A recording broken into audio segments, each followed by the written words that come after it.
ఉమ్మడి నెల్లూరు జిల్లా నాయుడుపేటలో వైఎస్ఆర్ విగ్రహానికి పార్టీ నాయకులు అభిమానులతో కలిసి పూలమాలలు వేసి ఘనంగా నివాళులర్పించారు. సూళ్లూరుపేట మాజీ ఎమ్మెల్యే కిలివేటి సంజీవయ్య అనంతరం పేదలకు అన్నదాన కార్యక్రమాన్ని చేపట్టారు. ఈ సందర్భంగా సంజీవయ్య మాట్లాడుతూ వైఎస్ఆర్ రాజశేఖర్ రెడ్డి ప్రజల గుండెల్లో చిరస్థాయిగా నిలిచిపోయిన మహానాయకుడు అని అన్నారు. ఆయన ప్రవేశపెట్టిన ఫీజు రీయింబర్స్మెంట్ 108, 104 వంటి సేవలు మరవలేనివని కొనియాడారు. రాజశేఖర్ రెడ్డి పాలన తలపించేలా జగన్మోహన్ రెడ్డి తన పాలన కొనసాగించారని అన్నారు. ఏది ఏమైనప్పటికీ రాజశేఖర్ రెడ్డి వర్ధంతి సందర్భంగా నియోజకవర్గ ప్రజలందరి తరపున ఘన నివాళులర్పిస్తున్నామన్నారు. ఈ కార్యక్రమంలో మున్సిపల్ చైర్మన్ కటకం దీపిక, మండల అధ్యక్షురాలు ధనలక్ష్మి, మాజీ మండల అధ్యక్షుడు తమ్మిరెడ్డి సుబ్రహ్మణ్యం రెడ్డి, ఒట్టూరు కిషోర్, నాయుడుపేట పట్టణ ఎస్సీసీఎల్ అధ్యక్షుడు కటకం జయరామయ్య, బైన మల్లికార్జున్ రెడ్డి, రత్నశ్రీ నాయకులు పాల్గొన్నారు.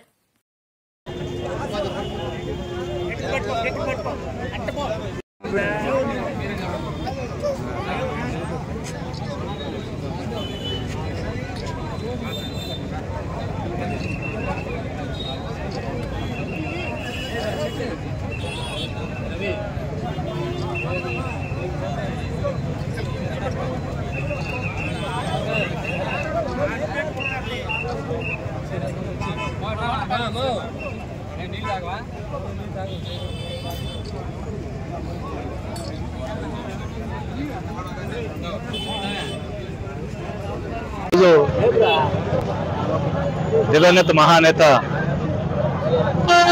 డాక్టర్ వైఎస్ రాజశేఖర్ గారి 15వ వర్ధంతి కార్యక్రమాన్ని వాడవాడల జరిపిస్తూ వారికి ఘనమైన నివాళులు వైఎస్ఆర్ కాంగ్రెస్ పార్టీ నాయకులు కావచ్చు, కార్యకర్తలు కావచ్చు, సామాన్య ప్రజలు ముఖ్యంగా ఈరోజు వారికి ఇంత విగ్రహాల దగ్గరే కాదు, ప్రతి ఇంట్లో కూడా, ప్రతి పేదవాడి గుండెలో కూడా కొలువైనటువంటి రాజశేఖర్ గారికి ఈరోజు అందరూ కూడా నివాళులు అర్పిస్తారు. మహానేతని ఈ రోజుకి గుండెల్లో పెట్టుకొని ఈ రాష్ట్రంలో ఉన్న ప్రతి పేదవాడు మననం చేసుకుంటున్నాడు. ఎందుకంటే వారు చేసిన కార్యక్రమాలు ఫీజు రియంబర్స్మెంట్ కావచ్చు, ఆరోగ్యశ్రీ కావచ్చు, 108 కావచ్చు, 104 కావచ్చు, అనేక కార్యక్రమాలు, పెన్షన్ ఇవ్వడం కావచ్చు, అనేక కార్యక్రమాలు చిరస్థాయిగా ప్రజల గుండెల్లో నిలిచిపోయాడు.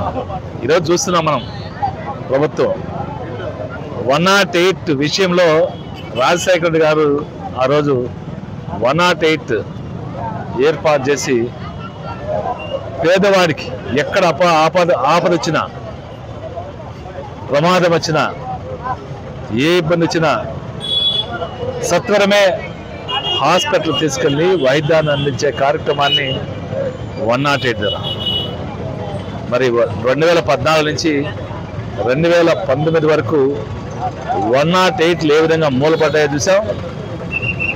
ఈరోజు గత 3 మాసాలుగా ఇదే 108లు ఏ విధంగా మూలపడ్డాయో కూడా చూస్తా ఉన్నాం. ప్రజల యొక్క ఆరోగ్యం పట్ల జగన్మోహన్ రెడ్డి గారు తీసుకున్న నిర్ణయాలు, చూపించిన చొరవ, ఈనాటి ప్రభుత్వం చూపించే పద్ధతి చూస్తా ఉన్నాం. పేదవాడికి ఎప్పుడు కూడా రాజశేఖర్ గారి హయాంలో మేలు జరిగింది. మళ్ళా వైఎస్ రాజశేఖర్ గారి హయాంలో మేలు జరిగింది. రాజశేఖర్ గారి